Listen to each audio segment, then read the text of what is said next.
말씀 전반의 내용은 여전히 경고의 말씀입니다. 너희가 회개하지 않으면 무서운 멸망과 심판이 있으리라 하는 내용이죠. 예레미야를 우리가 처음 다루었을 때 심판을 경고하고 회개를 촉구하는 것은 예레미야 사역의 초기에 해당한다 말씀드렸습니다. 굉장히 무서운 경고를 하고 있지만 무서운 만큼 유다 민족에게 여전히 회개의 기회가 있다는 겁니다. 특별히 오늘 경고하시는 것은 삶의 행위는 거짓되고 악하면서도 하나님의 성전에 나와서 예배 의식에 참석하며 그것으로 자기 위안을 삼는 그런 자들에게 있습니다. 예배를 잘 드리는 것은 물론 소중한 일입니다. 그러나 예배를 빠짐없이 잘 드리는 것이 스스로 죄 짓는 것을 정당화시킬 수는 없습니다. 근데도 사람들은 종종 그렇게 산다는 말입니다. 그래서요, 하나님은 예레미야에게 2절 말씀 보시면은 여호와의 집 문에 서서 여호와께 예배하러 들어가는 유다 사람들에게 선포하라 하시는 겁니다. 뭐라고요? 3절 너희 길과 행위를 바르게 하라. 내가 너희를 이곳에 살게 하리라. 성전에 예배하러 들어가는 사람들에게 너희는 예배 잘 드려라 이렇게 말하지 않습니다. 여러분, 유대인들이 예배로 치면 그 의식에 얼마나 밝은 사람들입니까? 양을 잡는 의식, 옷을 입는 의식, 손을 씻는 의식까지 율법에 없는 내용까지 만들어서 지키는 사람들입니다. 예배 잘 드리는 걸로 치자면 이 사람들을 따를 민족이 없습니다. 그러나 그게 아닙니다. 너희는 너희 길과 행위를 바르게 하라는 것입니다. 그들의 길은 하나님의 길과 달랐고 그들의 행위는 구원받은 백성의 것과 달랐습니다. 그들의 삶 속에 하나님은 없었습니다. 그래서일까요? 내가 너희로 이곳에 살게 하리라. 이 구절을 종교개혁자 칼빈은 이렇게 번역합니다. 내가 너희와 함께 하리라. 그러니 예배와 삶이 다른 그들의 삶에 하나님이 함께하지 않았다는 말입니다. 여러분, 이게 얼마나 무서운 말씀입니까? 사람이 처음 범죄하고 하나님을 떠나갔을 때에 창세기 6장 3절에서 하나님은 이렇게 선언을 했습니다. 여호와께서 이르시되 나의 영이 영원히 사람과 함께하지 아니하리니 이는 그들이 육신이 됨이라. 하나님이 함께하시지 않는다는 것은 궁극적인 심판의 한 형태입니다. 그렇게 말씀하셨던 하나님이 이 땅에 구원을 베푸시는 것은 그들과 함께 거하시기 위함입니다. 하나님의 함께하심이 구원의 또 다른 모습이라는 겁니다. 그래서 예수님, 메시아 예수님이 탄생하실 때에 천사는요, 주님의 이름을 임마누엘이라고 하라라고 말했습니다.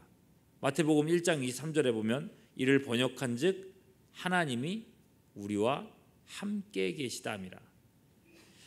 여러분, 이스라엘을 택하심도 마찬가지였습니다. 그들을 구원하신 것은 그들과 함께 거하시기 위함이었습니다. 그래서 성전이 있고 그래서 그들에게 제사가 있고 그 중심에 지성소와 언약궤가 있었던 겁니다. 그런데 지금 보십시오. 열심을 다해서 예배드리고 있는 그들에게 하나님은 없었습니다. 그러므로 7절은 이렇게 말합니다. 너희는 이것이 여호와의 성전이라 여호와의 성전이라 여호와의 성전이라 하는 거짓말을 믿지 말라. 여호와의 성전이라 하는 이 말은 아마 당시의 제사장들이 했던 어떤 의식적인 표현입니다. 그 말을 들으며 사람들은 위안을 받았을 겁니다. 아, 그래, 여기는 여호와의 성전이야. 그러니 하나님은 우리와 함께 계셔. 우리가 아무리 악한 일을 한다 할지라도 하나님은 우리를 결코 버리지 않으실 거야. 아니요, 그게 거짓이라는 겁니다.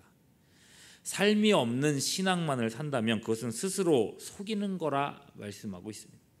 그러니 5절 보세요.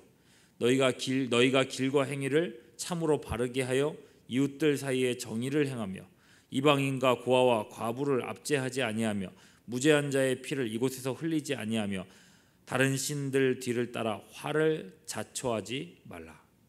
예배 잘 드리란 말 한마디도 안 나옵니다. 어떻게 살 것인지를 말하고 있습니다. 근데 여기서 하나님은 너희가 화를 자초한다라고 말씀하십니다. 하나님이 너희를 버리시느냐 안 버리시느냐, 너희가 택함 받았느냐 아니냐, 이걸 따지기 전에 스스로가 하나님을 버려 화를 자초한다는 것을 기억하라는 겁니다. 그들이 멸망당한다면 그것은 전적으로 그들이 자초한 일이지 하나님의 택하심과 유기 때문이 아니라는 겁니다. 물론 신학적으로 보면 궁극적으로 하나님의 택하심과 유기가 분명히 있습니다. 하나님이 택하셨으면 무조건 구원받을 것이고 유기하시기로 작정하셨다면 그 영혼의 시간 속에서 무조건 멸망받겠지요. 이것이 100% 작동할 겁니다. 하지만 그것은 하나님의 영역입니다. 영원이라고 하는 우리의 논리와 상상으로는 상상을 초월한 영역에 있는 것입니다. 인간의 영역에서는요, 인간의 책임이 100%일 뿐입니다.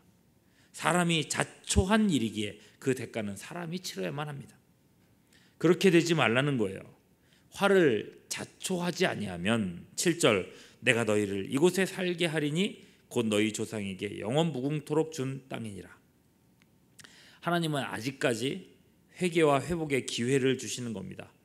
악한 죄악들을 마음껏 저지르면서 나는 택함 받은 구원의 사람임네, 그러지 말라는 겁니다. 지금까지의 내용을 8절, 9절, 10절에서 잘 정리해서 말씀하십니다.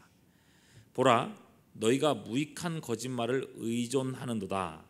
너희가 도둑질하며 살인하며 간음하며 거짓 맹세하며 바알에게 분향하며 너희가 알지 못하는 다른 신들을 따르면서 내 이름을 일컫는 이 집에 들어와서 내 앞에 서서 말하기를 우리가 구원을 얻었나이다 하느냐.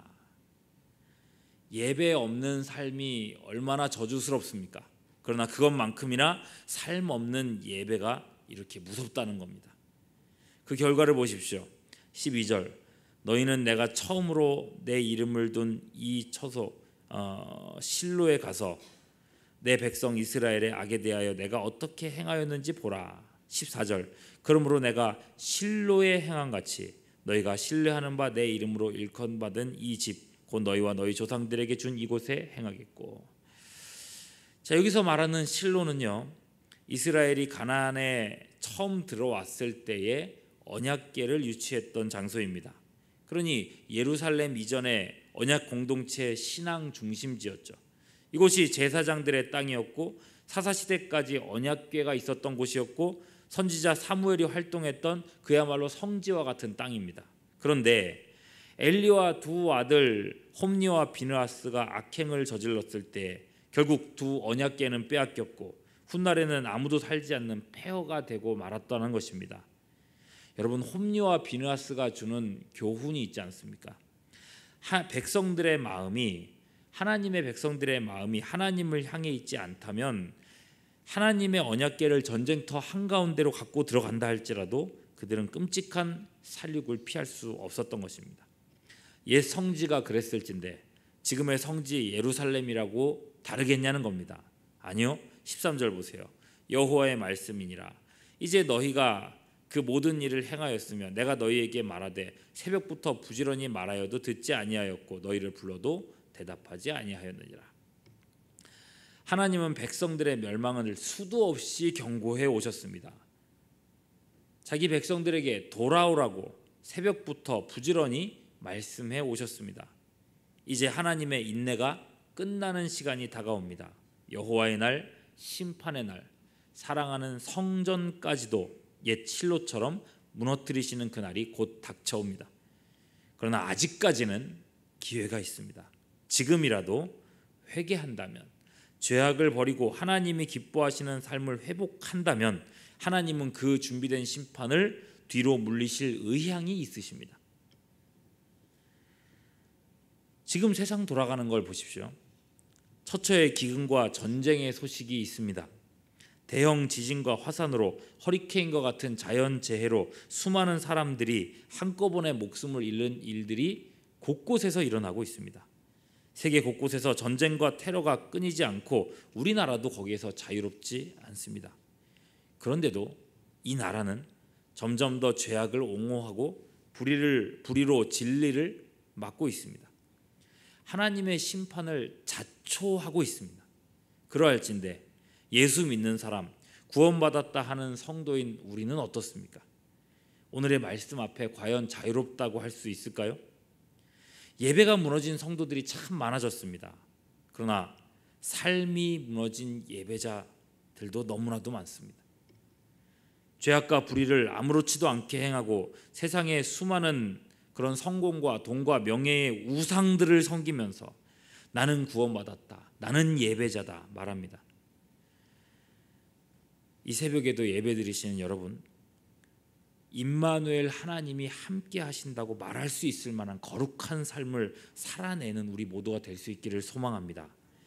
우리야말로 이 시대에, 이 거짓되고 죄악된 시대에 버텨낼 수 있는 유일한 버팀목입니다. 우리가 무너지면 옛 실로와 성지 예루살렘처럼 이 땅 역시도 하나님의 심판을 면치 못하게 될 겁니다.